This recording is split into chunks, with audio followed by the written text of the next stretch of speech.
Leafs and their long-suffering fans, this represents a changing of the narrative. Okay, gloves up and helmets on. We're skating into dangerous ice tonight. Not player rankings, not jersey takes, fan bases. The ones who buy the tickets, ruin your mentions, and occasionally hurl a beer like it's a stretch pass. And before you scream bias, relax. I'm not here to call your team trash because they beat mine in 2013 or because your mascot gives me nightmares. We're doing this like friends on the couch, chirping, laughing, and ducking the occasional flying nacho. It's all love. Slightly unhinged love. Okay, here's the deal. We're talking the worst NHL fan bases. How did you become a Bruins fan? I was born Just born. in Boston. Born and raised Boston. Grew up here, living in Boston. He's a hockey player. I played hockey growing up. And I've been a Boston Bruins fan my whole life. My father, years ago, he was a big Bruins fan. The 5 best examples of the worst behavior, using recent numbers and real incidents. If you recognize your people, you can still be a good person. You just happen to be loud and sometimes violent. How long have you been a Blackhawks fan? 62 years. This is actually my first game. And occasionally allergic to perspective. Ready? Sip your water, stretch your thumbs for the comments. Let's go. The obnoxious elite Boston Bruins fans. Every list needs a number 1, and Boston did not come here to finish second. In a 2025 survey, Bruins fans pulled 10.48% of the vote for most obnoxious in the league. You don't accidentally win that category, you train for it. You carb load. You practice yelling at refs in the mirror. He's going to deserve seconds for the way he played tonight. Absolutely brilliant. Boston is a special cocktail. Non-stop winning energy mixed with a stubborn us-against-the-world attitude, shaken with a Boston-sized chip on the shoulder. The result? A volume level that makes glass vibrate and visiting fans recheck their life insurance. And that's the lighter part. The heavier part? Boston's fan culture has a documented history of ugly behavior toward black athletes. That's not a chirp, that's a fact. Historical incidents, recent reports, you can root hard without crossing that line. Racism isn't banter, it's rot. Every fan base has fools, but Boston's got a file cabinet full of these stories, and it follows the team like a shadow. Does that describe every Boston fan? Of course not. How did you become a Bruins fan? I was born Just born. in Boston. Born and raised Boston. Grew up here, living in Boston. He's a hockey player. I played hockey growing up. And I've been a Boston Bruins fan my whole life. My father, years ago, he was a big Bruins fan. You also have diehards who are respectful, generous, and raise money like it's a sport. But the loud minority is very, very loud. Visiting players talk about safety. Visiting fans plan exit routes. If your away game itinerary includes helmet on in the concourse, maybe it's time for a little self-scouting, yeah? Honest question, Bruins fans. If the league ran a most polite vote, would you even want it? Exactly. You're built different, and sometimes that's the whole problem. The delusional pressure cooker, Toronto Maple Leafs fans. Toronto sits at number 2 in the obnoxious rankings with 9.38% of the vote, and somehow that feels low. Leafs Nation is an ecosystem, a weather system, a content farm. One half lives on pure hope, the other half is an active volcano. Both halves tweet. Here's where it gets messy. Toronto isn't brutal to opponents. Toronto is brutal to its own. Players talk.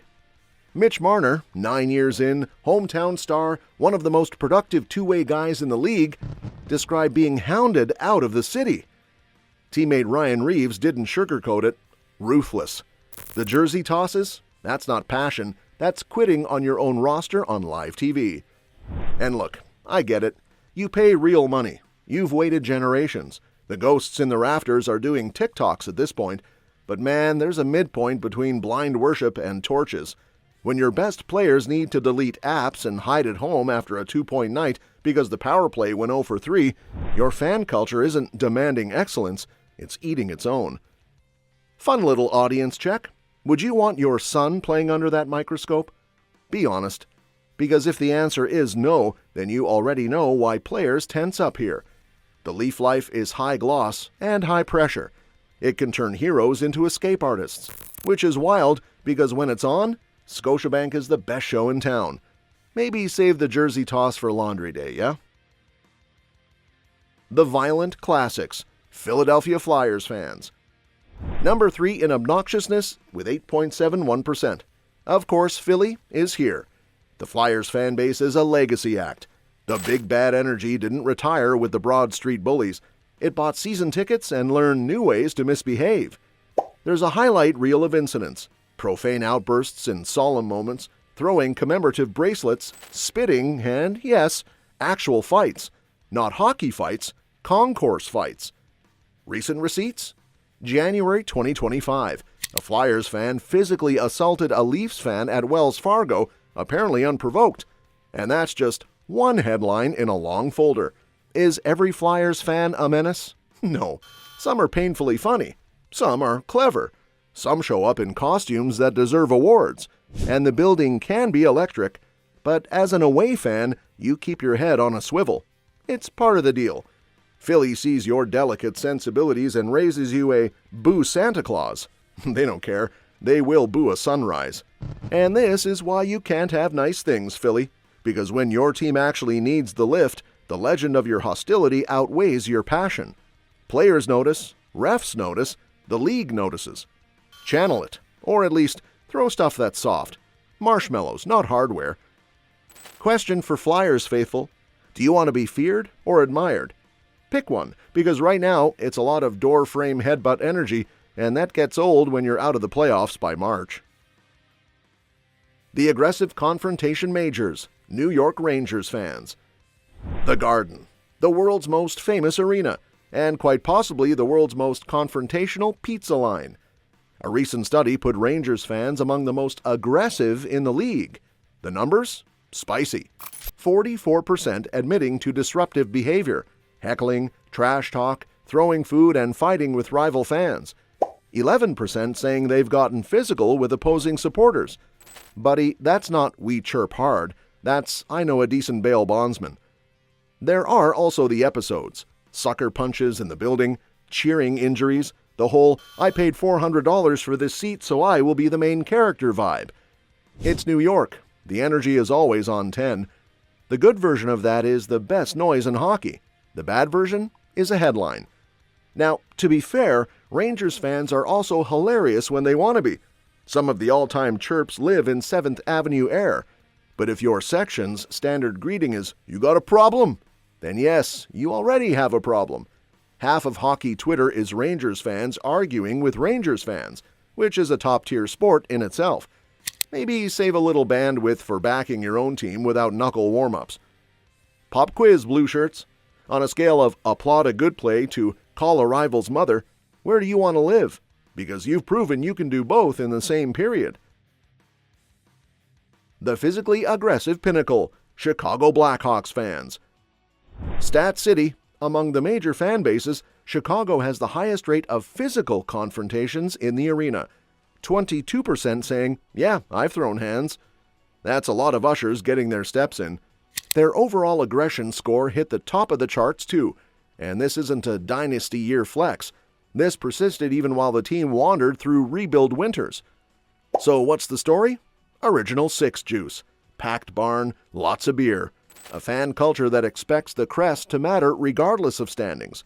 The jerseys are probably one of Boston's sports. That there's such a strong connection between the city and this team. We travel very well. Put it together, and you get a building that can go from loud anthem goosebumps to we're scrapping in the aisle in under 5 minutes. And to be clear, there are incredible Hawks fans. Has Green with him. Connor Bedard. Green scores! Ryan Green from Bedard, and it's a one-goal game. People who have supported through dark chapters, who do charity work, who raise kids in mini jerseys and teach respect. But the numbers don't lie. 1/5 of your people are ready to square up. Maybe retire the gloves and pick up a foam finger, yeah? Now be honest, Chicago. How many times has a friend texted, "You good?" after you got home from a game? Exactly.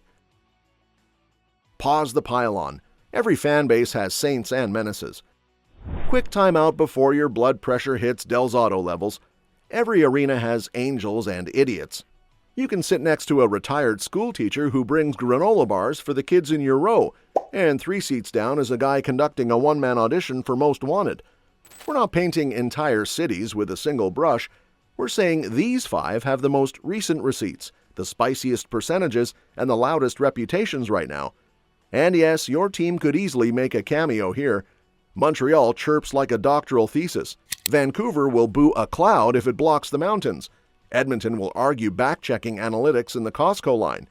Tampa thinks crowd means 63% snowbirds. This is hockey. We all have our quirks. Some of us weaponize them better than others. Why fan bases go off the rails. Now let's be human for a second. Why do fans cross lines? Alcohol. Shocker, every arena is a science experiment in liquid courage. Identity investment. Your team is your city's avatar. Insult the team, you insult me. That escalates quickly. Online gasoline.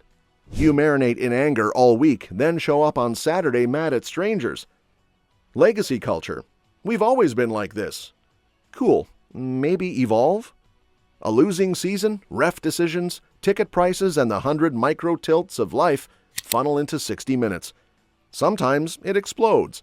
The trick is turning that into noise, not nonsense. The line between passion and problem. Ask yourself 4 questions next time you're in the barn. Would I say this if a mic were in my face? If not, don't. Would I do this if my kid were next to me? If not, don't. Would I want someone doing this to my mother or my favorite player? If not, don't. Would this get me tased? If yes, absolutely do not. Chirp the refs, boo the dive, chant something clever, but if you're throwing things, threatening people, or making the game unsafe, congrats! You're not the main character, you're the reason security got a raise. How to be a menace the right way.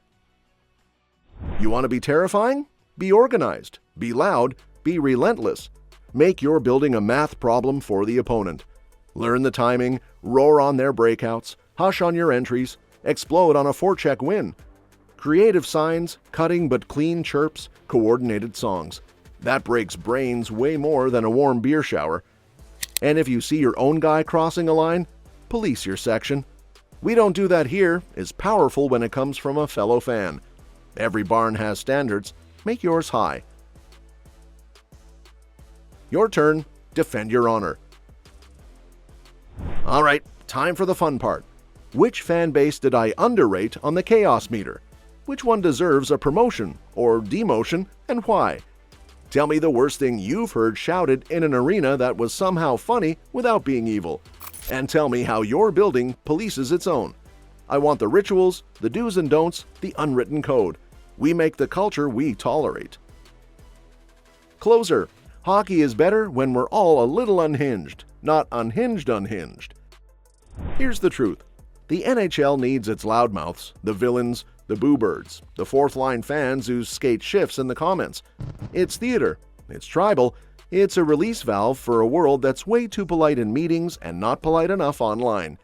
But the line exists. Cross it and it stops being fun. Racism, threats, violence, objects thrown at players. That's not hockey. That's you making the sport smaller. And hockey deserves bigger.